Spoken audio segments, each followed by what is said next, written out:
Hi friends, welcome. ఈరోజు మనం cough syrup యొక్క ఉపయోగాలు, సైడ్ ఎఫెక్ట్స్ మరియు దీన్ని ఏ విధంగా ఉపయోగించాలనే విషయాలు తెలుసుకుందాం. ముందుగా డిస్క్లైమర్: ఈ వీడియో అనేది జస్ట్ ఇన్ఫర్మేషన్ పర్పస్ కోసం మాత్రమే. మీరు తప్పనిసరిగా మీ డాక్టర్ని సంప్రదించి మీ డాక్టర్ చెప్పిన సమయానికి మరియు చెప్పినంత డోస్ మాత్రం వాడాలి. Let us start.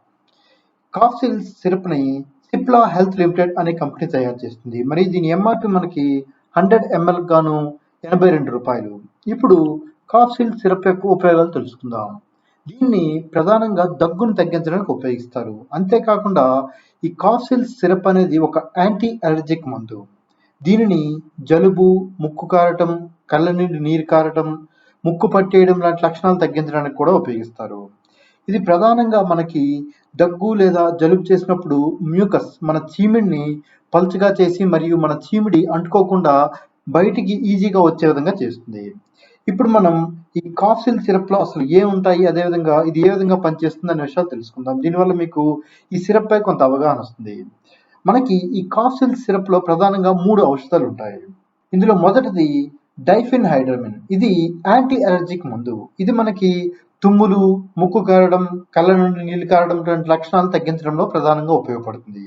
ఇక రెండవది అమోనియం క్లోరైడ్. ఇది ముక్కు మరియు ఊపిరితిత్తులకు అంటుకున్న మ్యూకస్, చీమిడిని గట్టిగా అంటుకోకుండా చేస్తుంది.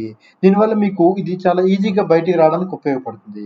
ఇక మూడవది సోడియం సిట్రేట్. ఇది మ్యూకస్ని పలుచగా చేసి సులభంగా మీకు చీమిడి లేదా దగ్గు వచ్చేటప్పుడు ఈ చీమిడిని చాలా ఈజీగా బయటికి రావడానికి ఈ సోడియం సిట్రేట్ అనేది పనిచేస్తుంది. ఈ విధంగా ఈ 3 ఔషధాలు కలిపి మీకు దగ్గును మరియు జలుబును ఒకేసారి తగ్గించి మీ ఊపిరితిత్తుల్లో మరియు ముక్కులో ఉన్న ఈ మ్యూకస్ని ఈజీగా బయటికి రావడానికి ఉపయోగపడతాయి.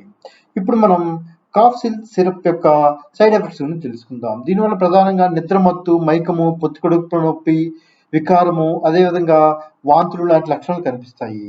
అయితే ఈ లక్షణాలు ఎక్కువగా ఉంటే మీరు తప్పనిసరిగా మీ డాక్టర్ని సంప్రదించాలి. అదేవిధంగా మీరు ఈ సిరప్ వేసుకున్నాక డ్రైవింగ్ చేయకపోవడం చాలా మంచిది.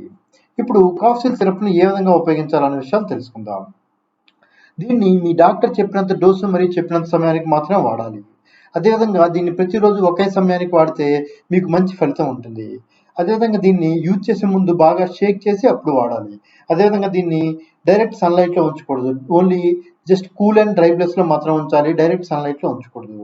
అదేవిధంగా ఇన్ కేస్ మీరు ఒక డోస్ వేసుకోవడం మర్చిపోయారండి అనుకోండి, మీరు సాధారణంగా వేసుకోవాల్సిన సమయానికి దగ్గరగా ఉంటే వెంటనే మీ డోస్ వేసుకోండి. లేదు ఇది మీరు మరలా డోస్ వేసుకోవాల్సిన సమయానికి దగ్గరగా ఉంటే తప్పిన డోస్ మానేసి మీరు మరలా వేసుకోవాల్సిన సమయానికి మీ డోస్ వేసుకోండి. ఓకే ఫ్రెండ్స్, ఈరోజు మనం కాఫ్ సిరప్ యొక్క ఉపయోగాలు, సైడ్ ఎఫెక్ట్స్ మరియు దీన్ని ఏ విధంగా ఉపయోగించాలనే విషయాలు తెలుసుకున్నాం కదా. ఇటువంటి మరిన్ని టాబ్లెట్స్ మరియు సిరప్స్ కోసం please like, subscribe and click on the bell icon. Thank you.